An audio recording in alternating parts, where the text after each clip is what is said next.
It showed a man sitting in front of an elaborate console of knobs, buttons, and sliders. The label below him read, "Sound Engineer." When I saw this photo, I felt, more than thought, he's making records but not playing an instrument. Maybe I could do that. Not long after that Led Zeppelin concert, I decided to act on my vow. I divorced my husband and moved to Hollywood with less than $100 in my bank account. I persuaded a professional audio company to take a chance and hire me as an audio technician trainee. They taught me to install and repair the sophisticated electronic equipment in recording studios, the magical workshops where musical wizards made albums. Working as an audio tech wasn't nearly as glamorous as making music, or mixing it for that matter, but in a few years' time it provided me with an intimate view of record making by talented artists such as Crosby, Stills and Nash, Jackson Browne, and Bonnie Raitt. I admired all the artists whose music I was fortunate enough to serve, but my favorite kind of music was soul. Performers like James Brown, Marvin Gaye, Al Green, and Sly Stone.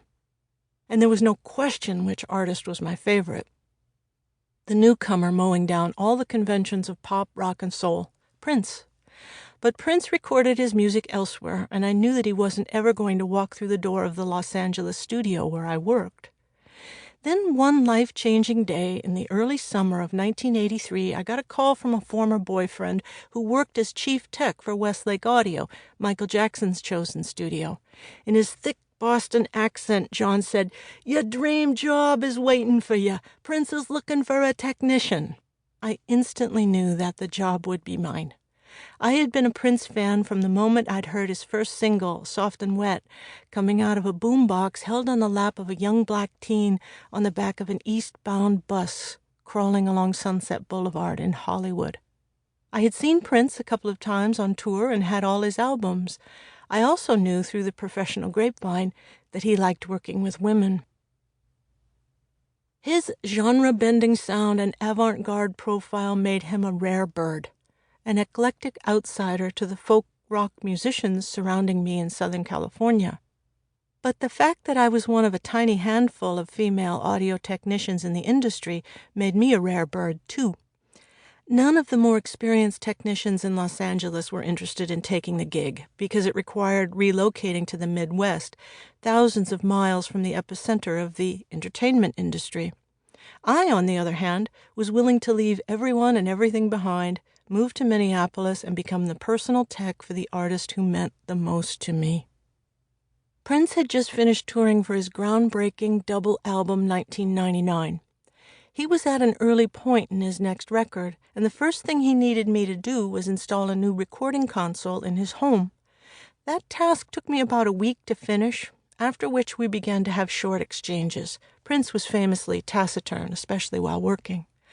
What little conversation we did have was about equipment and practical matters, but one day, as I drove up to the gate outside his house, I had Sly and the Family Stone's "Thank You for Letting Me Be Myself Again" cranked up on my car stereo. I lowered the car window and pressed the button for the intercom. Prince answered by singing along.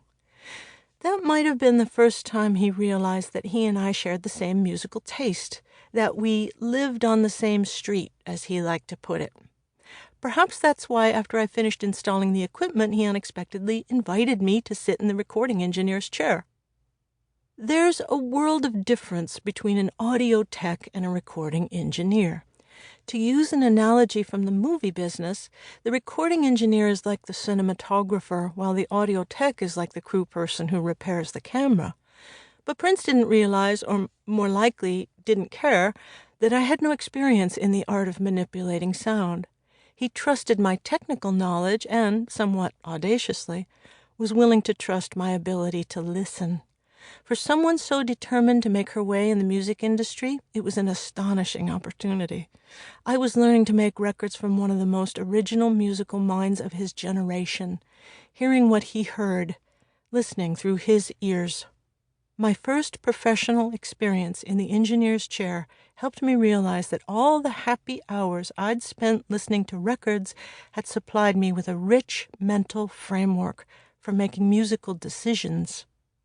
Once an engineer masters the technical tools of the trade, the next step is to use those tools to make